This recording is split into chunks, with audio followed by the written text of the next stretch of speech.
Oikonomikos, Kyle? That's Greek for economics, because it's Economics Wednesday. You get it, Kyle. DarbyCast doctors, welcome. You're here.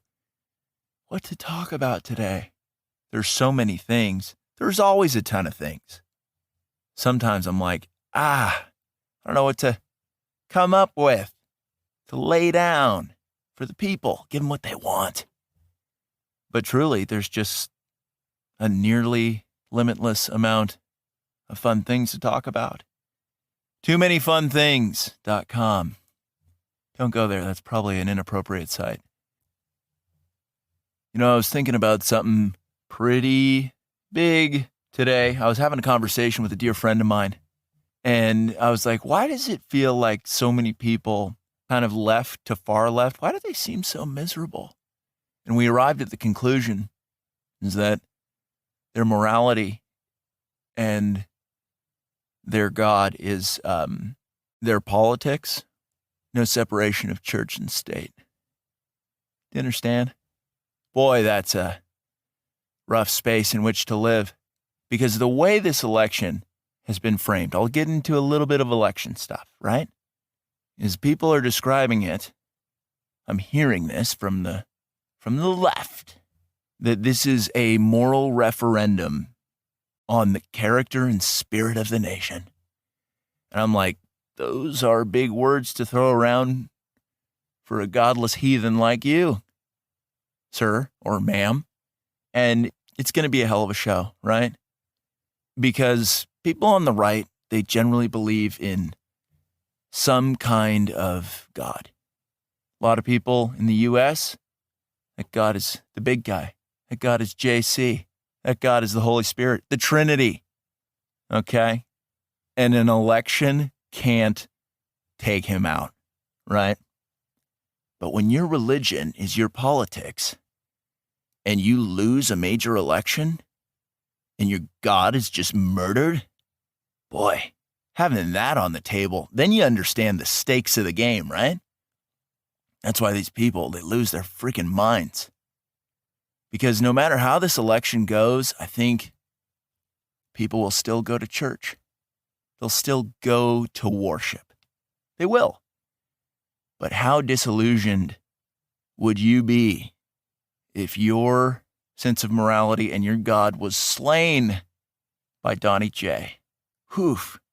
Now I'm starting to get it, right? This is kind of the big aha moment where it's like no separation of church and state, but in a different context than I had thought about it before. Man, replacing God with the state. Very high risk maneuver.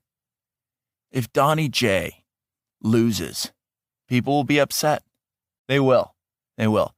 But I don't think they're absolutely going to lose their minds and just go haywire. I think they're going to be like, okay, we don't have the same kind of power in government that we wanted. Better go to work and stick to our guns, both literally and figuratively. And we're going to keep pushing forward and loving our families and our communities and this great country of ours. That is my perception. I think if Biden wins, I think the left is going to be incredibly smug. I just see Smug City, USA. Bunch of people being like, lot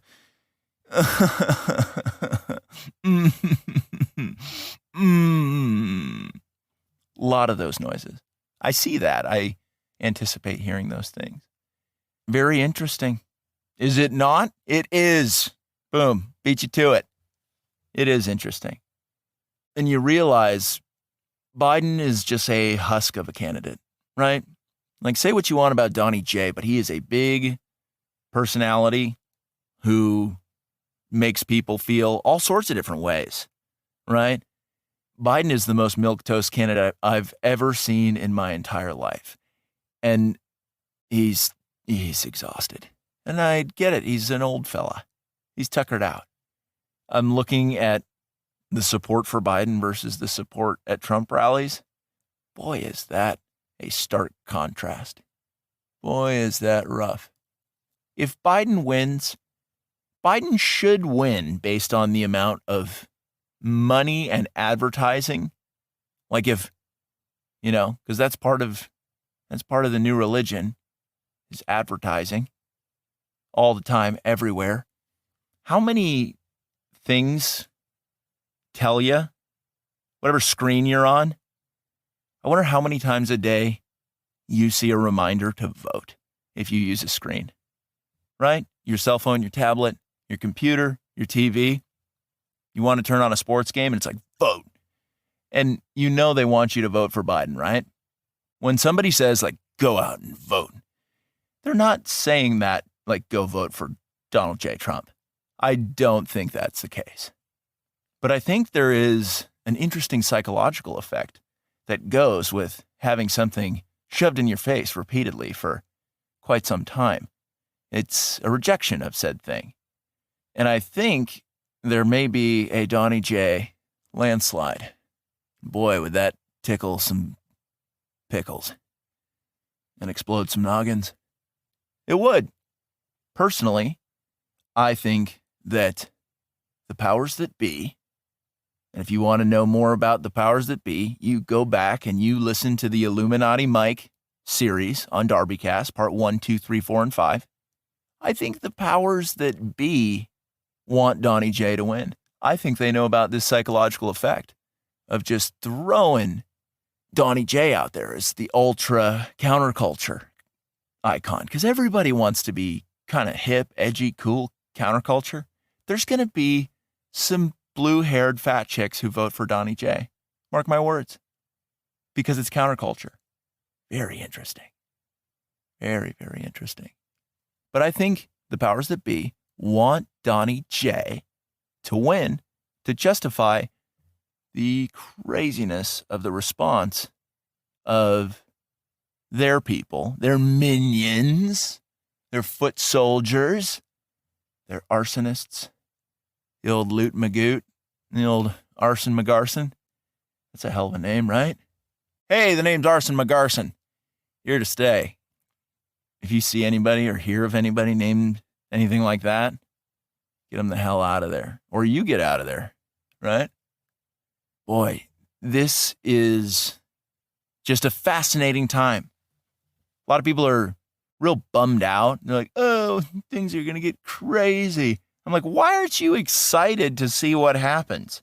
This is the greatest drama ever to play out, ever. In real life or, in movies. It's a great drama. Sure, it's all one big show, and no matter who wins, I think the people who are making the biggest moves, people in top industries, think they're still going to be doing fine. But what a dog and pony show this has been. What a dog and pony show. Yeah. Decent voter turnout. They really want you to go out and vote. Obviously for Biden. You log into Instagram and it's like, do you need to go vote? It's like, you people don't really like Donnie J. You look at the political contributions of people within these companies, they're almost exclusively going to Democratic candidates. We know your politics. But my question to you is, are they doing this on purpose? Is the psychological effect of oversaturation, of trying to get you fired up on the expired vanilla ice cream that is Joe Biden, is that meant to have the psychological effect of pushing people towards Donnie J? And then only the most loyal lunatics remain on the left, and they are just gonna fucking lose it. This is how I see it playing out, how I've just laid it all down. And it's an adventure. It's a big adventure. I could be totally off. I could be way off. I don't pay attention to the polls. I have no idea what the polls say. A lot of you are saying, data driven, you son of a bitch. And I get that. But I think this is going to be 2016 all over again, part 2. Do you get that? Listen, here's the deal. I don't know who's going to win. But if your guy doesn't win, here's how you should respond. Realistically, Be like, shucks. And then continue with the things that are like really meaningful to you. Let's talk about the spheres of reality, right? You've got yourself, which is your mind, body, and spirit. You've got your family and their mind, bodies, and spirits. Then you've got the neighborhood. Then you got the community. Then you've got the city. Then you've got the region. Then you've got the state. Then you've got the country. Boy, are people focused on the biggest blocks of reality right now, as if those blocks have humongous bearing on the tiniest blocks. People are allowing those huge blocks to have a major effect on their tiny blocks. Do you see that? Do you see that? And I know I'm just kind of spitballing here and digesting things as I mull over my thoughts, but it's adventure time. It is adventure time. So no matter what happens, smash the fortune cookie and eat the paper, and then jump off a cliff with a hang glider, metaphorically speaking. Because this is all one big adventure. And if you take things far too seriously, which many people are, conflate church and state in the way I described earlier for people on the left, if you take every situation as a moral catastrophe, boy, is that going to bum you out. And I know I'm punching left here on this episode. I got a lot of friends who are on the left, and I love them. I absolutely love them.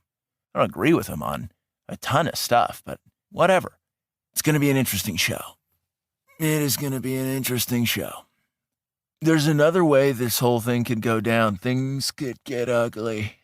Things could get pretty...